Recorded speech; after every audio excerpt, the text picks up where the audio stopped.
gis nga ndënd yi ñii di tëgg nii la ah ngeen déggee dëgg ndënd yi seen xel dem ci moo leen na xam nga ni Sénégal day am loolu ñuy wax dagañ gars yi dañ ko fi tëgg tey dunu ceeyam baara mbay dinañ ko fi def tey parce que sama waa ji alaaji dërgën moo fa nekk wax na ma lépp donc boo xamee ni daal sa tànk oyof na nga ko yeewaat ba mu dëgër ndax sa waay li mu fi nar a def et puis boole na ci 5 tama yoo xamee ni day yàq l'ordre et la discipline loolu daal laa bëggoon gars yi nañu préparé wu en conséquence téye seen i tànk merci mu leen.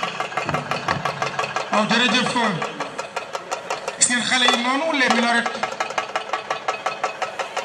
de la garderie d'enfants les Aiglons ak seen tambour major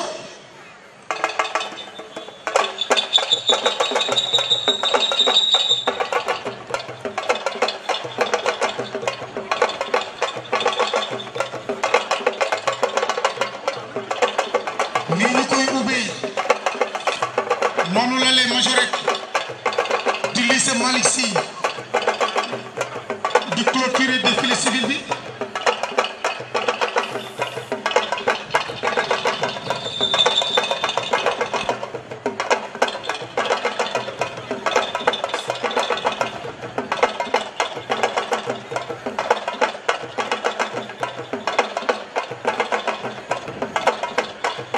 ngeen may loxo xale yi xale dafa bëgg ku ko motiver il faut xale yi sentir ni devant le gouverneur de région devant le Comzone tey ñii ñëw bokk ci taarixu réew mi ak chorégraphie bu rafet bii ñuy def ak nu ñu solo nii wax nañ ko léegi xale mooy doon mag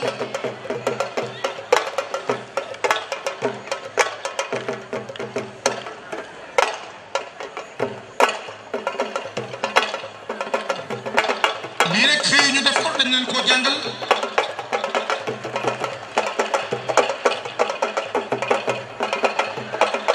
doon leen tàccu xale yi waaye may leen loxo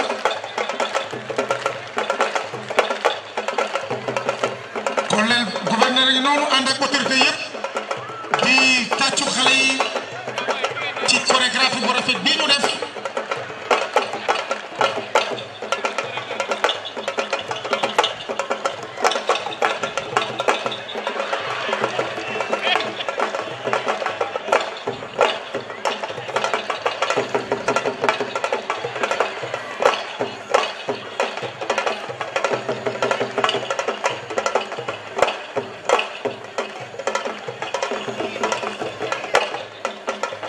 cette jeunesse espoir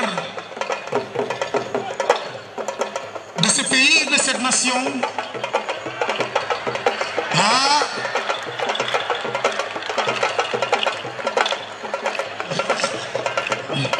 c'est bien ça ñu dolli tàccu xale yi bu baax a baax ci seen chorégraphie bu rafet bi loolu yëpp aussi dañ koy gërëmee seen encadreur yi.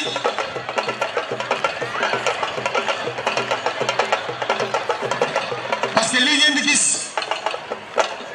dañ leen koy jàngal muy la coordination parce que dafa am nag xel ànd aussi ak ay cër c'est le mental qui commande donc lu ñu def rek seen xel moo leen fa yebal góor ñaa ngi noonu di ñëw gis ngeen ñi jiitu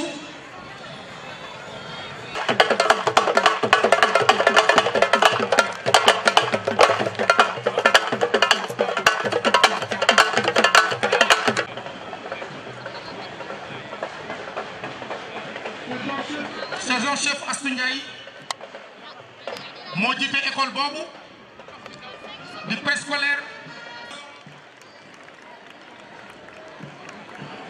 gis ngeen li ñu leen di wax rek armée foo dem fekk leen fa elle est assistante sociale elle dirige l'établissement des maîtres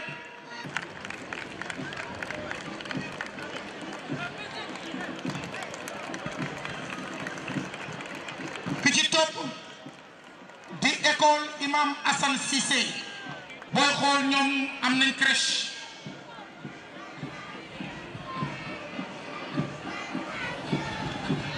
Franca bi tey jii booy xool am na lenn lu ñu wuyu tey ci bisu tey bi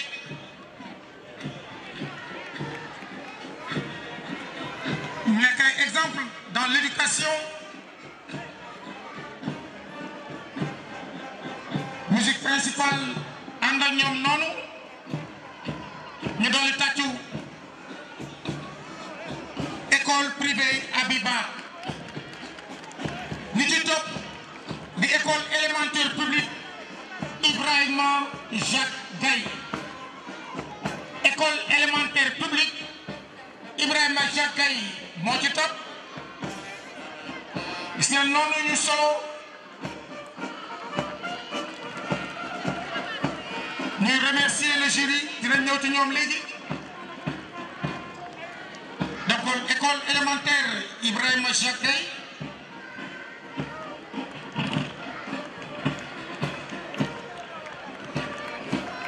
toujours école élémentaire Ibrahima Jacques Gaye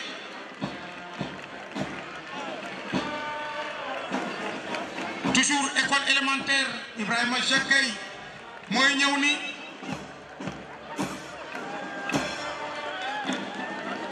Malick Kéré Diaw moo ci topp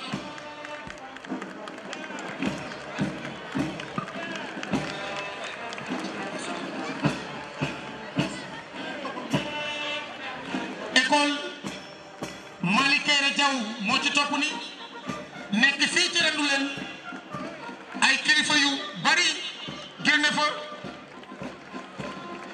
école bi ci topp di école élémentaire Aliba école élémentaire Aliba moo ci topp boobu leen tàccu xale yi encore lii di défilé civil bi école élémentaire Aliba moo ci topp ni ñuy aussi bañ a fàtte seen encadreurs yi ak les militaires yi leen encadré aussi ànd ak ñoom boobu ba léegi école élémentaire cours école privée Bédé Yassine école privée Bédé Yassine école privée Bédé Yassine mooy ñëw noonu école privée Bédé Yassine école privée Bédé Yassine école élémentaire Ibrahima Sarr nekk fële ca biir Balabé ci chemin de fer l'actuel directeur c'est monsieur Assane Gueye ñu ràññee ci deux encadreurs monsieur Gueye et monsieur Diop très bien habillés ma nga nekk fële ca biir Balabé école élémentaire Omar Diop 2 ñii nag ña nga nekk ci biir Kangé mi parce que Kangé mi am na Omar Diop 1 Omar Diop 2 école élémentaire Omar Diop 2 bi nag mooy ñëw nii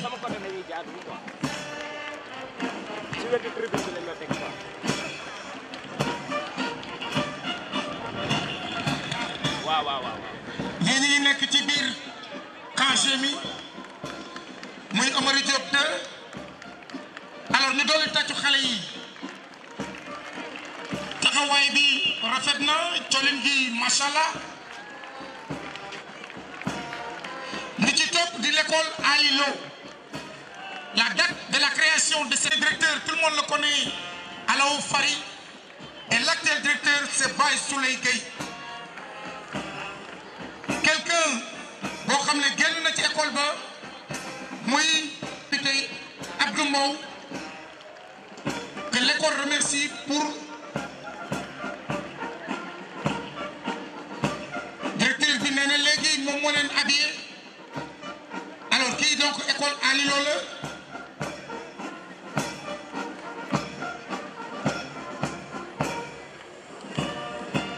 ñuy gërëm autorité yëpp yi nga xam ne jàppale nañ xale yi ba ñu yegg si fii ñëpp ñi nga xam ne jàpp nañ tey ba bis bi rafet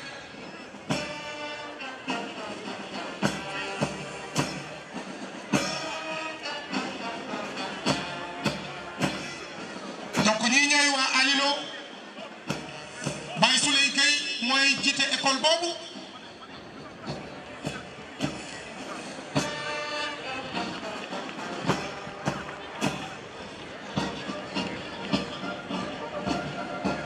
ki ci topp di école privée El Hadji Madické Ba école privée El Hadji Madické Ba moo ci topp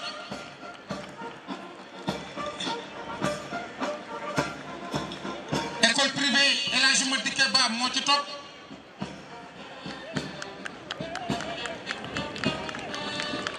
fu góor di taxaw rek jigéen nañ ci wetam tàccu leen xale yi bu baax yéen tamit vraiment ces enfants méritent ovation méritent applaudissement lépp ñu ci delloo dukkal monsieur le gouverneur bi coordonné lépp ànd ceeg comme zone bi Ousmane Ali Kane le colonel Ousmane Ali Kane xale yi war a roy ci ñoom ñëpp ki ci topp di groupe scolaire Mamadou Gueye groupe scolaire Mamadou Gueye moo ci topp groupe scolaire Mamadou Gueye yi nii ànd aussi ak ñi nga xam ne ñoo leen tàggat ak les militaires ki ci topp di école privée Daniel Brottier bi nekk fii ci quartier Escale école privée Daniel Brottier yi ñëw ñoom ñi ngi biir quartier Escale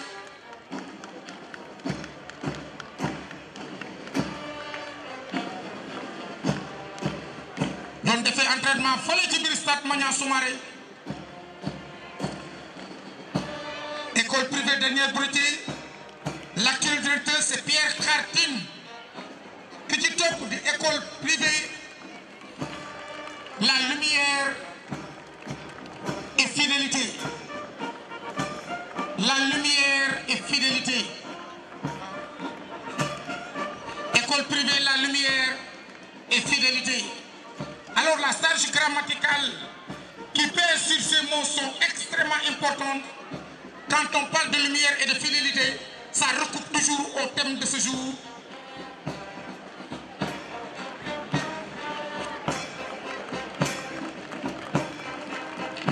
L'actuel directeur c'est Amath Seck ki ci topp di école privée An-Nour école privée An-Nour La Lumière. Donc il y a une différence ak ñi fi jaar léegi An-Nour La Lumière ngeen tàccuwaat bu baax gis ngeen muraay yu rafet yi xale yi xool ci ñoom ñuy gërëm vraiment seen encadreur yi An-Nour La Lumière ki ci topp di école privée mixité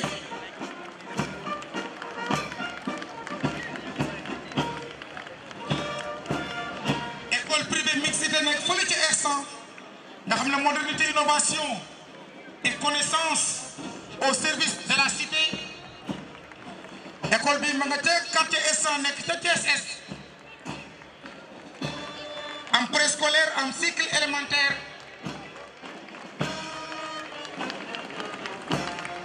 bon bu ñu bari nag bu ñu déggee mixité ça répond à un savoir.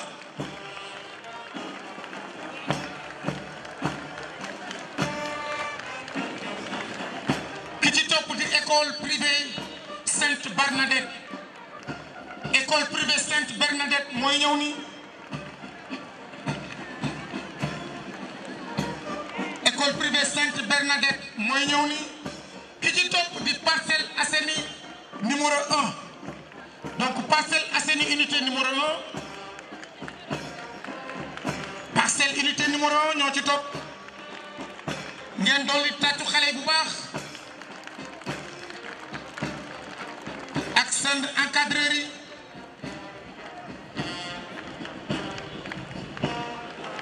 sous toujours la conduite de la musique principale des forces armées ak le gouverneur de la région comme zone ak force de sécurité et de défense yi mu àndal yëpp ki ci topp di école privée Saint-Augustin ñooy ñëw ni ci ginnaaw école privée Saint-Augustin ñoom ñu ngi fii jàkkaarloo ak stade Maniang Soumaré plus particulièrement au niveau du CEDEPS.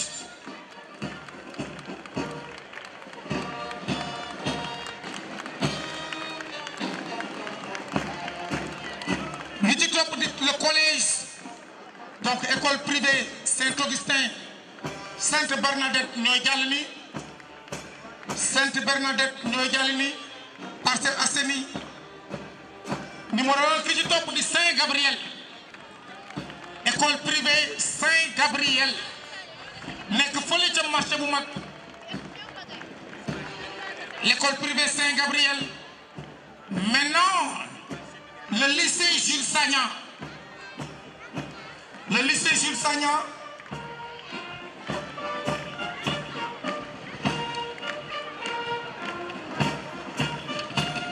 Le lycée Jules Sagna. Le lycée Jules Sagna. ñooy jàll nii suñu kanam.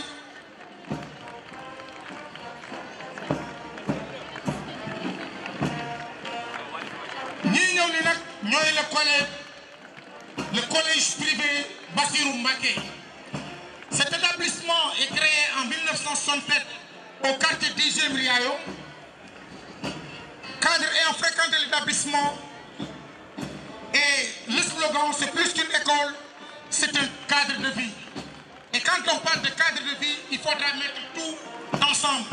Il y a l'éducation, il y a la citoyenneté, un modèle de citoyen la war a génne. Donc c'est le collège Bassirou Mbacké nekk fële ci 10e Riayoum.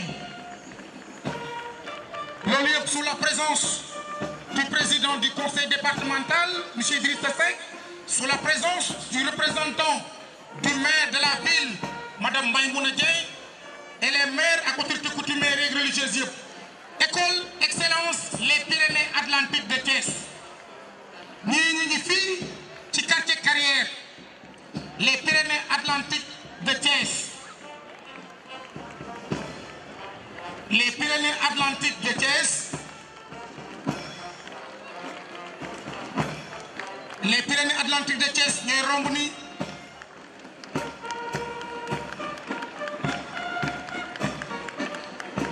beneen lycée gi di ñëw muy Amary Ndack Seck ñoom la nga nekk fële ca wetu Darou Salam boo rombee tuuti instant sur la route nationale. Lycée Amary Ndack Seck génn na cadre yu bari.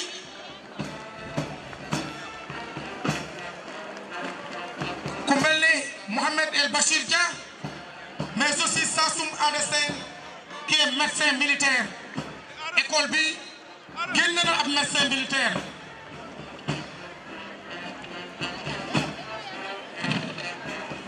ñi ci topp ñi ci ginnaaw lycée Amary Ndack Seck muy lycée Malick Sy. Amary Ndack Seck donc moo ñuy romb ni ngeen doon leen tàcc bu baax di gërëm seen encadreur yi. Le lycée Malick Sy en noir et blanc, pantalon noir et chemise blanche, bien habillé, appuyé encore.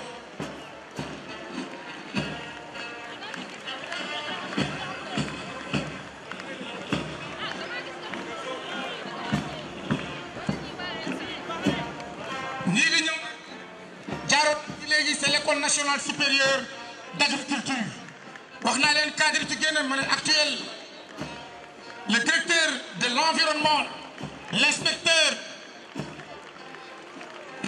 Ba fa la génne ba mu jógee les cadres de Bambey ñuy formé ay cadres en agronome dans la sous-région ñu formé ci ñu bari ki leen jiite di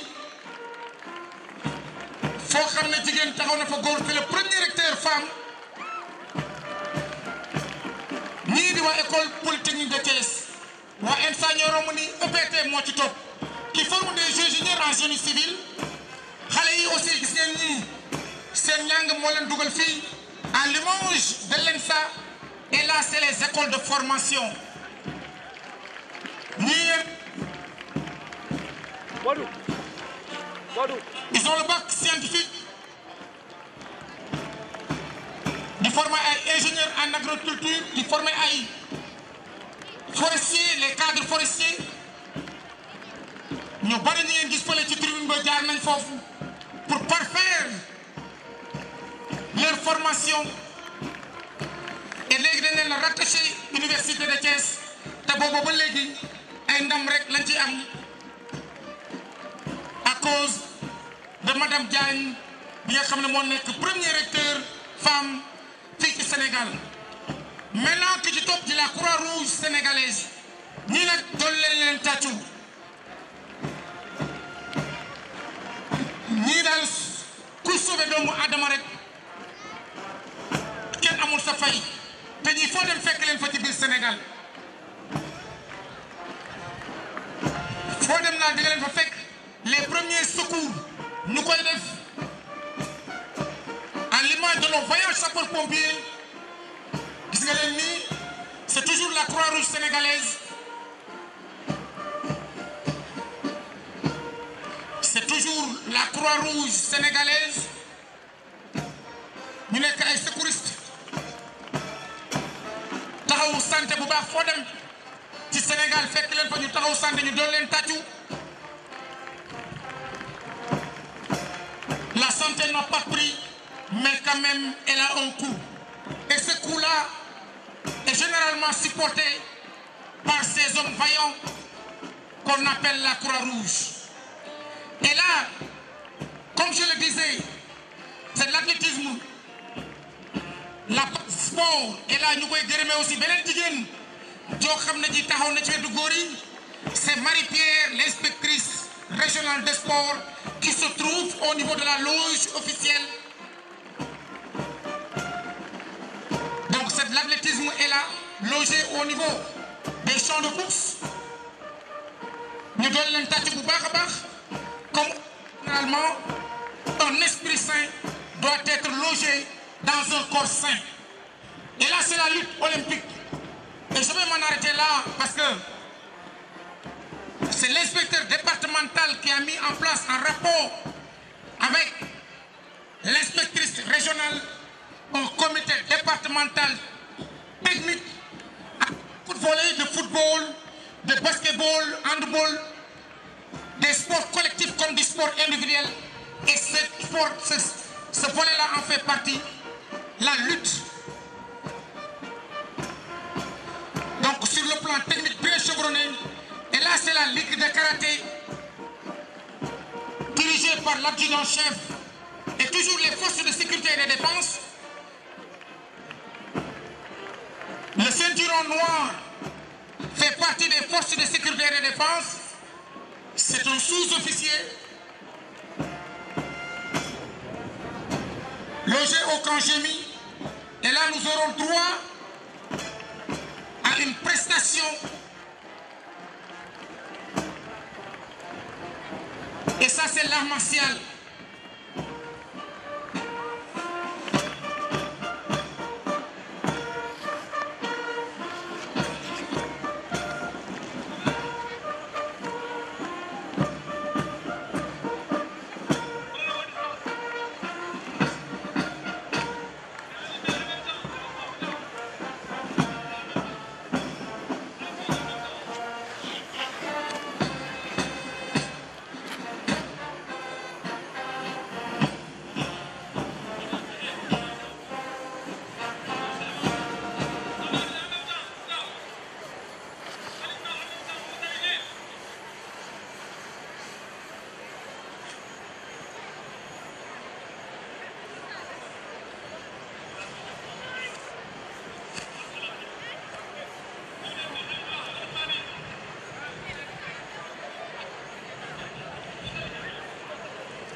équipe.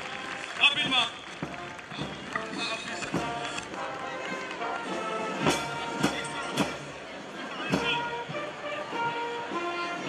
Voilà, merci. Ñu doog leen tàcc bu baax a baax.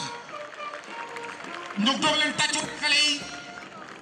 Li naan rek lépp lii rëy ci ndawal li xajul ci cin li. C'est une fierté, les arts martiaux. Merci beaucoup encore de par ma voix.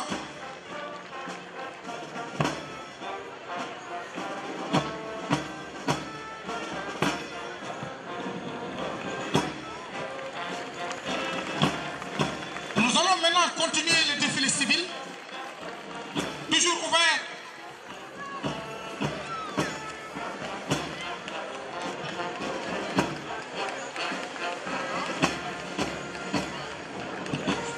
Les associations féminines, ñi nag ñooy les femmes de développement mooy ñi nga xam ne dañoo yor seeni avec yor seeni tontine te xam ngeen avec yi léegi loolu yëpp ci citoyenneté la rek loolu yëpp léegi ci luy doxal réew mi la rek xam ngeen jigéen ñi toogatuñu fenn. comme ni ko benn kilifa di waxee rek soo ko waxee mu ne borom musóor yi léegi daal ñoom mën borom mbaxane yi tàccu leen jigéen ñi bu baax a baax gis ngeen jigéen ñi nekk ci kaw ay haut gradé ci kaw commissaire premier arrondissement ngi noonu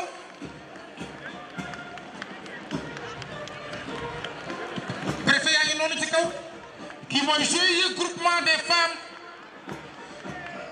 de la région de Thiès. GIE groupement de la région de Thiès.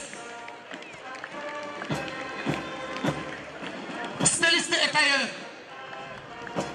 Ñi ngeen gis nii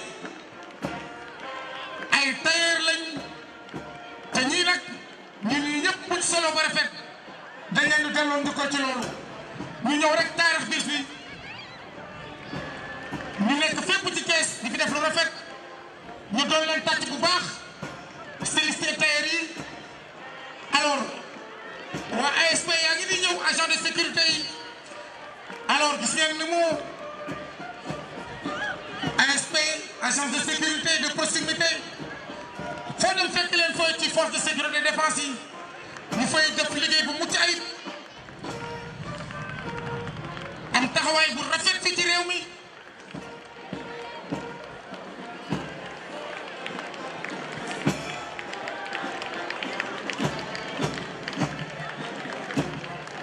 Agence de sécurité Kayor Action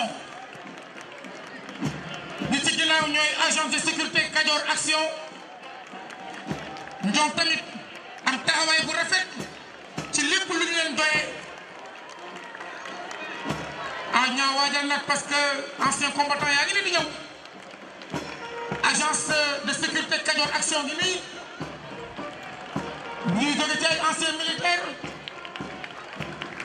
nekk ci force de sécurité de défense ba yàlla def soit dañoo retraité wala ñu jeexal seen formation de durée légale toujours rek pour servir la nation ñu organiser wu ngir rek continuer loolu œuvre njëriñ ñu delloo tàccu nag ñi nga xam ne ñaa wax na ko léegi muy les anciens combattants jóg leen may leen loxo bu baax a baax ñii ne leen ñëpp may loxo les anciens combattants. ñaa ancien combattant yaa ngi nii ñi nga xam ne bu ñu nee guerre 39 45 ñi nga xam ne bu ñu doon jël seen historique tey duñ fi jógee et vous avez vu toute la tribune officielle s'est levée pour rendre un hommage à ces hommes militants.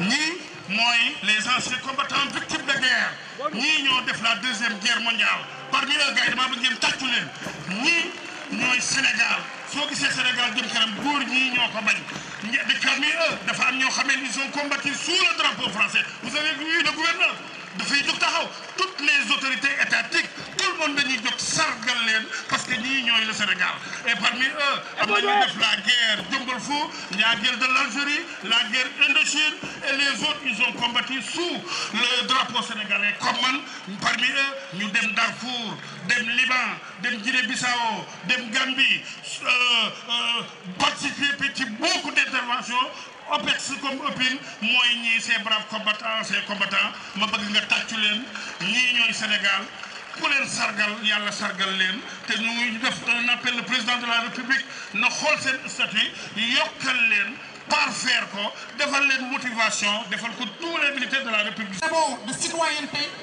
c'est des critères d'abord d'éducation, mais aussi pour être un bon élève, une très bonne élève en classe, avec une moyenne supérieure à 12 pour être coopté au niveau des majorettes du lycée Malick Sy. Et c'est extrêmement important. Là aussi, pour nous xam ko, pour nga nekk majorette au niveau du lycée Malick Sy, da nga war d'abord am un bon comportement sur le plan de l'éducation. Nga am aussi nga nekk un exemple sur le plan de la citoyenneté, mais aussi être un très bon élève dans la classe. Et loolu aussi, c'est les critères pour participer à ce défilé en tant que majorette. Et l'unité, c'était vraiment tous ceux qui de près ou de loin ont bien voulu contribuer à la réussite de cet événement. À la tête, nous citons le gouverneur,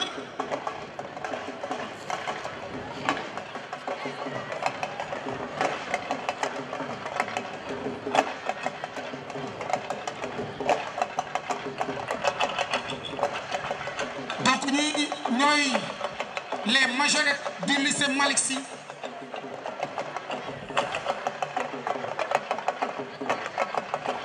ba tey rek ñuy recouper le thème de cette année ñu koy def fépp ci Sénégal rawatina fii ci Thiès ànd ci ak suñu gouverneur de région ànd ci ak autorité militaire autorité religieuse ànd ci ak autorité coutumière yi autorité politique yi ñëpp ñëw teew fii pour taarix bis bi jox ko wàccuwaayam jox ko jëmmam. Et c'est toujours force de défense et de sécurité, un exemple dans l'éducation et la citoyenneté et en l'unité nationale.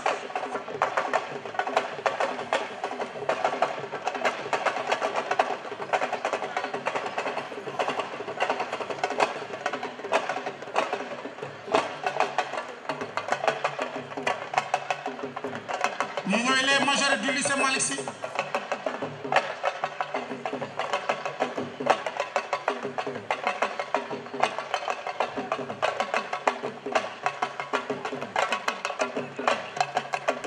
En toute manière de faire apparaît une manière d'être yeneen xool ci suñu force de sécurité et de défense yi ñii ngeen gis nag soo leen demee lycée Malick Sy soo leen bëggee nekk majorette il faut ngeen jàng pour baax a baax donc loolu mooy critères yi pour bokk ci lii ñëw bokk ci bis bii.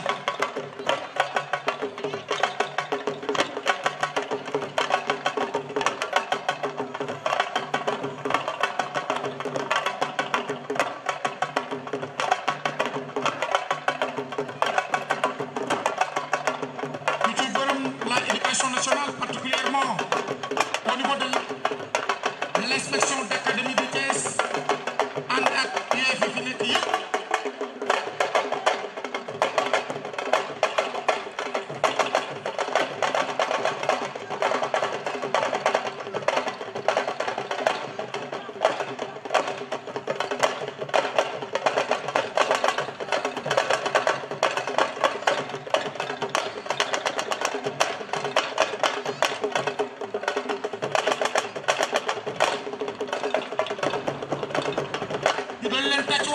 doon leen tàcc bu baax.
Maintenant, nous allons assister au défilé civil motorisé.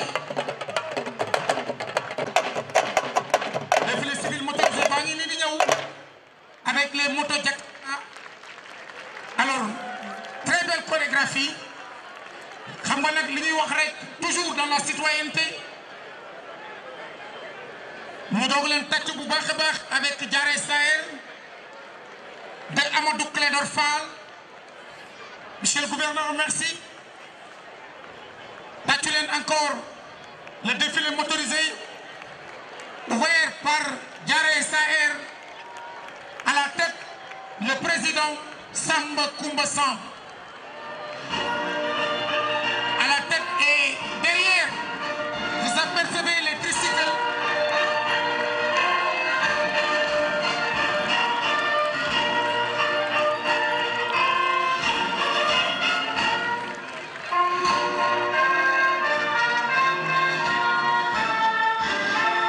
Ñooñu par waa Dakar Dem Dikk ñëw nii tricycle yi ñoo nekk ci ginnaaw.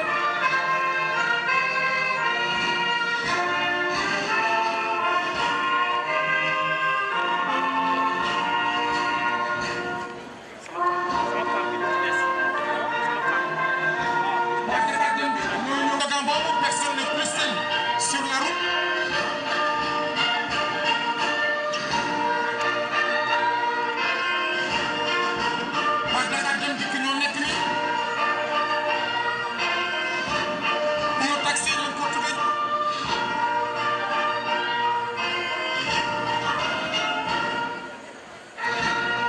Après waa Sen Ira Auto ñoo ci topp.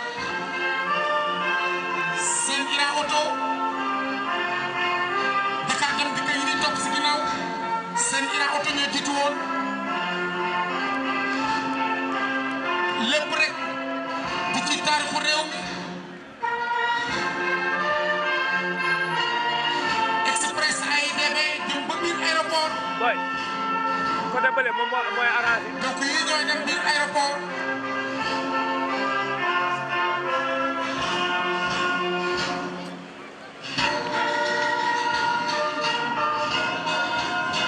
mooy yëg naa nga waajal.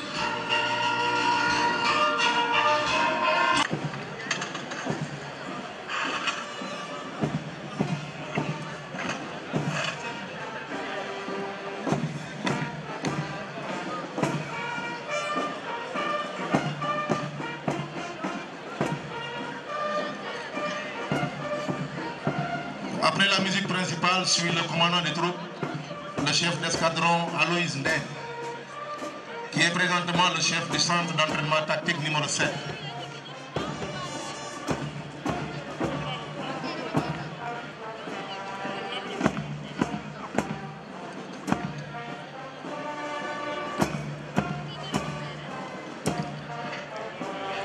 Après le commandant des troupes suivent le drapeau et sa garde.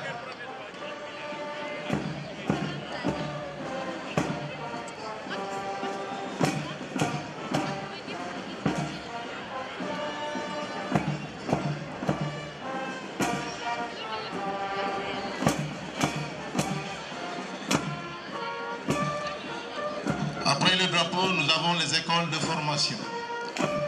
L'école nationale des officiers d'active, avec une section d'élèves officiers sous les ordres du lieutenant Khadim Touré.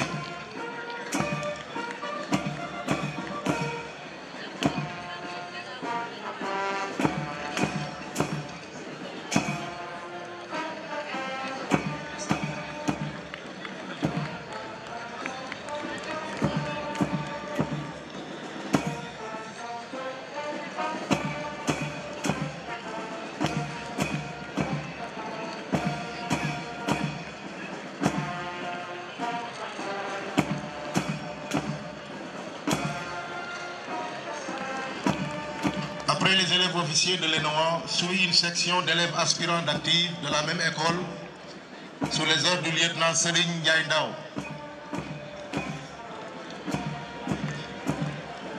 L'ENOA a pour mission de former des jeunes officiers prêts à rejoindre après la formation et le stage de qualification les unités des forces armées, de la gendarmerie nationale et de la brigade nationale des sapeurs-pompiers.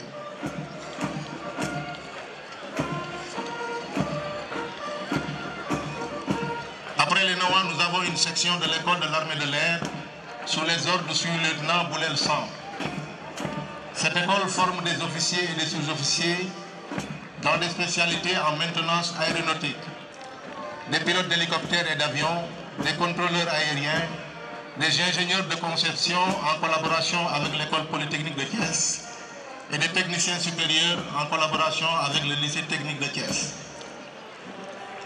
Ensuite, nous avons une section de l'école nationale de la police sous les ordres du lieutenant Cheikh Tidiane Ndiaye. Cette école a pour mission la formation et l'encadrement du personnel de la police, tout grade confondu, agents de police, sous-officiers de police, officiers de police et commissaires de police.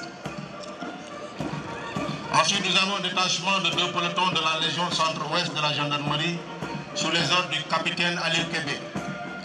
Le premier peloton est commandé par le maréchal de logis Claude Bassen, le deuxième par le maréchal de logis-chef Muntaga Kamara.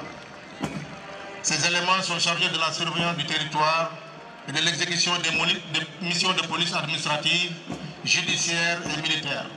Ils participent au maintien de l'ordre.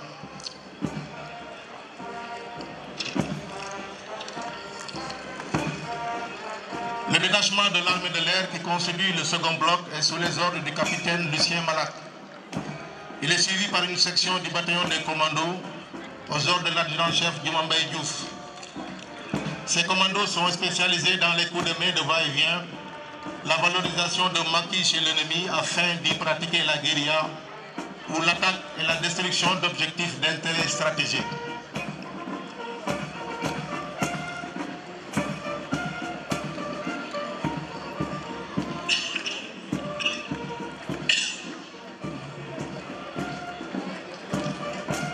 Ensuite, nous avons une section du 7e groupement opérationnel de l'armée de l'air, commandé par l'adjudant Maguedia.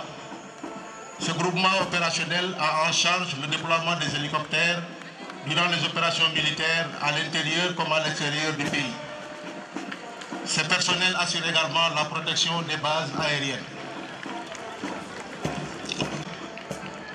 NOA EAI, commandé par l'adjudant-chef Seydou Kamara.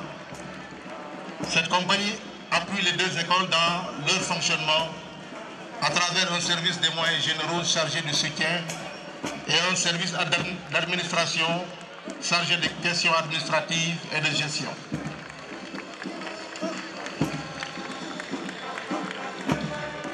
Cette section est suivie d'un détachement de 2 pelotons des sapeurs-pompiers du groupement d'incendie et de secours numéro 2 sous les ordres de l'adjudant Babacar Sen. Ces sapeurs interviennent sur toute l'étendue des régions de Thiès et de Diourbel lors des incendies, des accidents de la route, des noyades et de tous les autres incidents entraînant des détresses humaines. Le premier peloton est commandé par l'adjudant Joseph Bignan, le deuxième peloton par l'adjudant Omar Diop.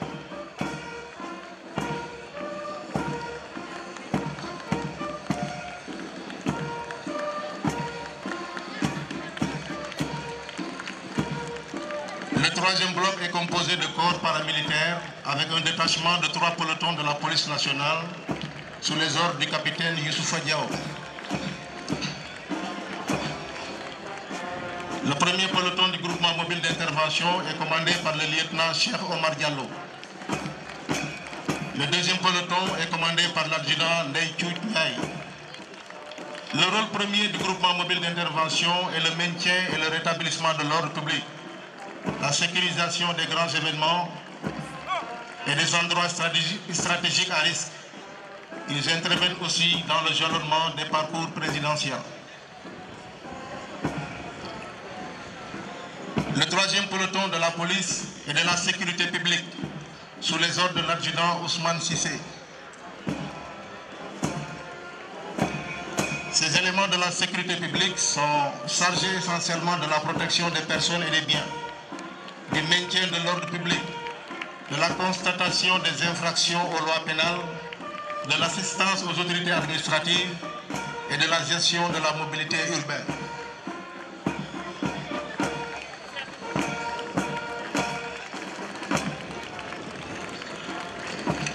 Après la police suit une section de l'administration pénitentiaire commandée par le lieutenant Fatou Matassi. La mission de ces éléments est de gérer les établissements pénitentiaires assurer la surveillance des personnes placées sous main de justice, les aider à réussir leur séjour carcéral par des activités de socialisation, mais également les préparer à la réinsertion sociale après leur sortie.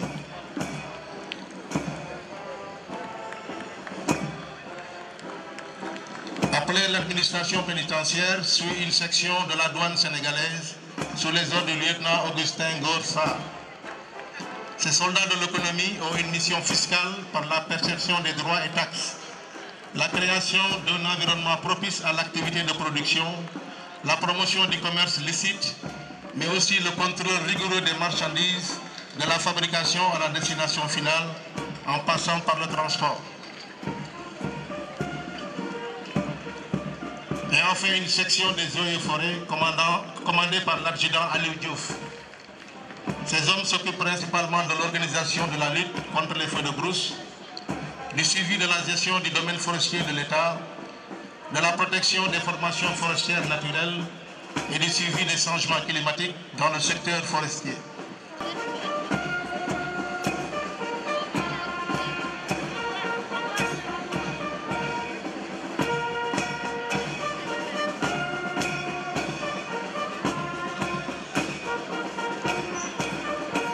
Il est suivi d'un peloton motorisé de la gendarmerie nationale avec une dizaine de pick-up de type L200. Ces véhicules sont utilisés pour les patrouilles de sécurisation à l'occasion de grands événements. Ils sont également utilisés pour le service de l'ordre, mais aussi lors des visites de secteur auprès des populations.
Ces engins blindés sont destinés à appuyer les troupes d'infanterie dans les opérations militaires, mais aussi de renforcer la défense des postes militaires.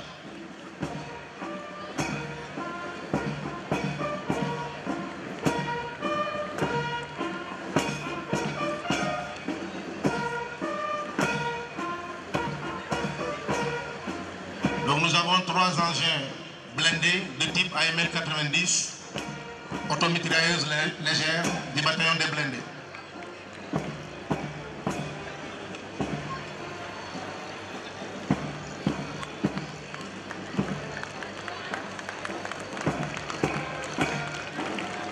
Ensuite, nous avons un détachement du 2e groupement d'incendie et de secours sur les ordres de l'adjudant Wali Tchao, avec des pick-up 4x4 Hilux utilisés comme véhicules de commandement et de liaison.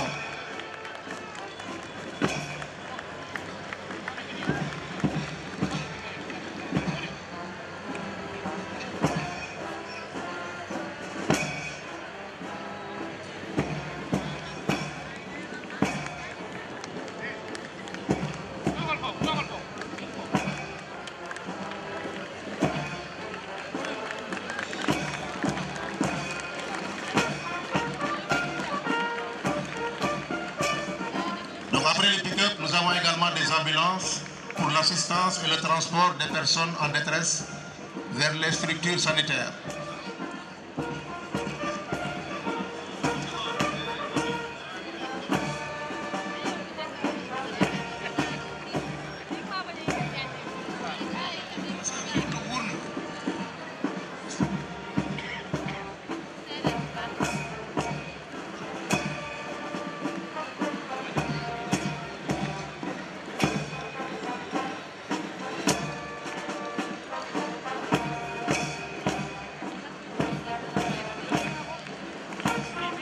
Des ambulances, nous avons des fourgons-pompes qui constituent des moyens de lutte contre les incendies dans leur secteur d'intervention.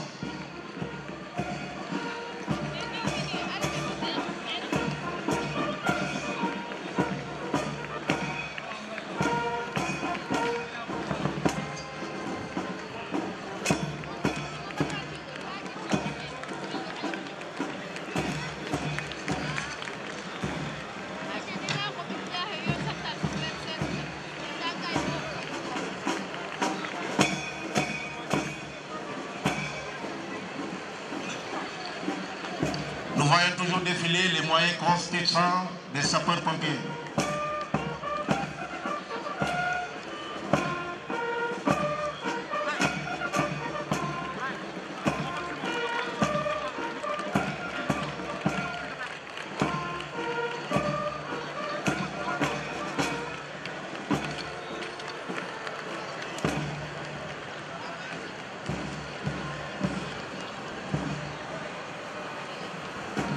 Après les sapeurs-pompiers, nous avons un détachement du groupement mobile d'intervention.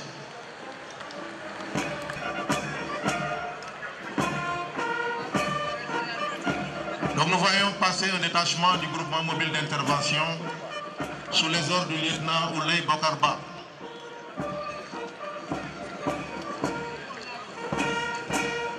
Avec des véhicules de type pick-up pour le transport du personnel.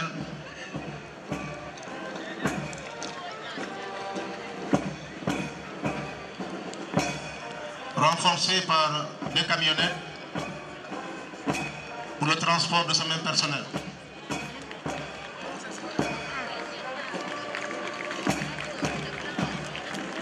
Donc ces véhicules sont utilisés dans le cadre du maintien et du rétablissement de l'ordre public, la sécurisation des grands événements et la sécurisation des endroits stratégiques à risque, mais aussi lors des jalonnements des parcours présidentiels.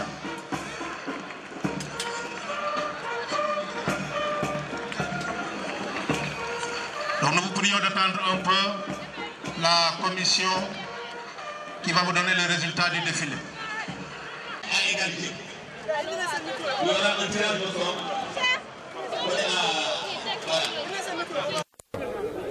Nous avons assisté à un joli défilé. Que nous avons vu défiler 3200 personnes, 1400 villes et près de 500 000. Cela signifie qu'il y a eu une bonne coordination au préalable, un bon travail. Le colonel commandant de la zone militaire et avec lui l'ensemble de ses équipes. Bien sûr, je voudrais avoir une pensée très amicale pour le colonel Maguette Ndiaye, le commandant de la zone qui devait être là, qui au dernier moment a eu une indisponibilité qui a été valablement et honorablement remplacée par le colonel Ba.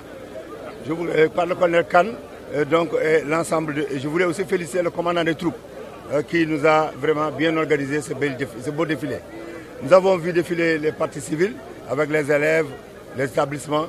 Je pense que nous avons tous eu beaucoup de fierté de voir cette jeunesse vivante, vibrante, comme l'a dit le président Labic. D'ailleurs, pour laquelle il place son mandat, il place son mandat pour cette jeunesse-là. Il voudrait lui apporter beaucoup. Et je voudrais donc féliciter aussi les établissements d'enseignement secondaire.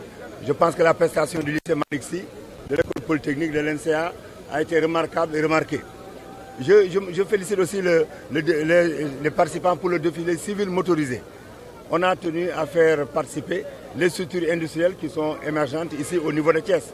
Nous avons vu Sénima Iran qui nous a proposé ce qu'ils appellent des taxis bio. Je pense que c'est extrêmement important avec l'utilisation de nouvelles énergies. Nous avons eu les Jakarta dans deux versions. Version qui va disparaître, c'est-à-dire autorisée avec tenue et tout, mais surtout dans les tricycles qui vont devoir les remplacer. Mais il y a aussi Dakar Dem Dikk qui a tenu à participer, parce que comme vous le savez, il y a une extension du réseau Dakar Dem Dikk vers Thiès. Et la liaison déjà Thiès AIBD est déjà établie. C'est pourquoi nous avons voulu faire un clin d'œil pour que les Thiessois sachent déjà que le link est fait avec l'AIBD via Dakar Dem Dikk. Après cela, nous avons eu donc droit au défilé militaire. Je pense que sur celui-là, il n'y a pas de commentaire à faire. C'est des professionnels du domaine. Ils ont vraiment étalé toute leur classe, toute leur prestance. Et je voulais les féliciter. Et je pense que le fait que les majorés du lycée Malick Sy, j'avais insisté pour dire que le lycée Malick Sy est un symbole dans la ville de Thiès.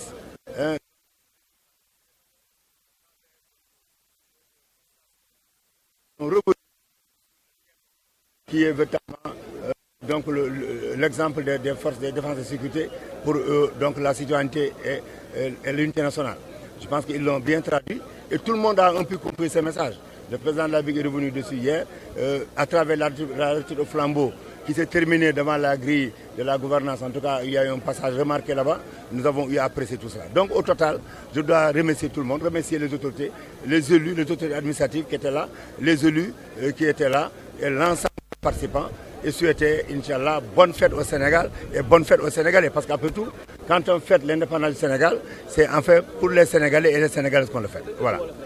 Si wolof li may wax dafay gàtt nee naa maa ngi delloo njukkal ñi nga xam ne ñoo fi défilé mën nañ ñetti junni ak wala ñaar téeméer muy am ay civil ak ay militaire junni ak juróom si ñi nga xam ne ak juróomi téeméer pour militaire yi maa ngi gërëm ki nga xam ne mooy colonel Maguette Ndiaye moo faroon teew mu am encore mooy colonel commandant la zone bi ki nga xam ne mooy colonel Kane topp yebal ko mu wutu ko fi wutu bu rafet ñu ànd def loo défilé bu rafet kenn si bi c'est impeccable donc du man maa ko wax ñoom ñoo ko wax te defe naa nag Thiès moom ngi miin di am défilé bu nekk mu gën a rafet mu gën a jekk njëkk a delloo njukkal mooy waa Thiès ndax ñiy défilé waa Thiès lañu ay doomu Thiès lañu waa dëkku Thiès lañu ñi leen tàggat ay Thiès waa lañu donc ñu ngi félicité xale yi dañ tàmbalee gisee si sax benn xale dañ ma ne gouverneur am na benn xale boo xam ne trésorier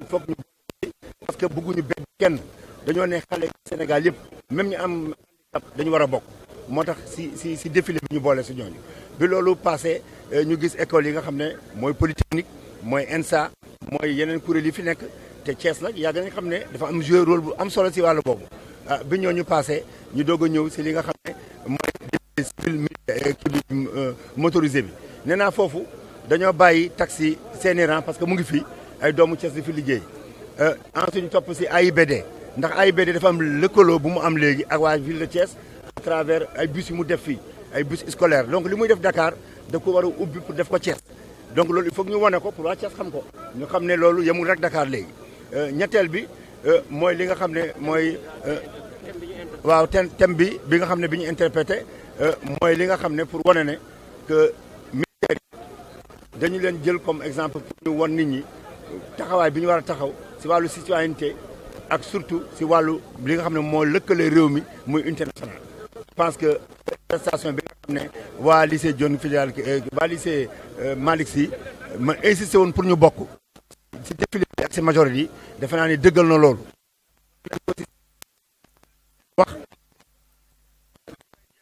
mooy si chorégraphe bi rafet na defe naa chorégraphe bi dafa rafet xam naa ne daal ñi nekkoon si jury bi résultat bu ñu mën ci génne dina am ñu ko contesté parce que ñëpp dafay ay prestations yu rafet xam naa ne ay détails mooy différence yi fi may jeexale daal mooy félicité ñëpp félicité militaires yi félicité ñëpp daal défense et sécurité wane nañ seen bopp autorité administrative yi élus yi région bi boo wone li nga xam ne moo fi am te bu fi jeexee ngeen gën ko fësal ñu leen si gërëm di leen si sant wasalaam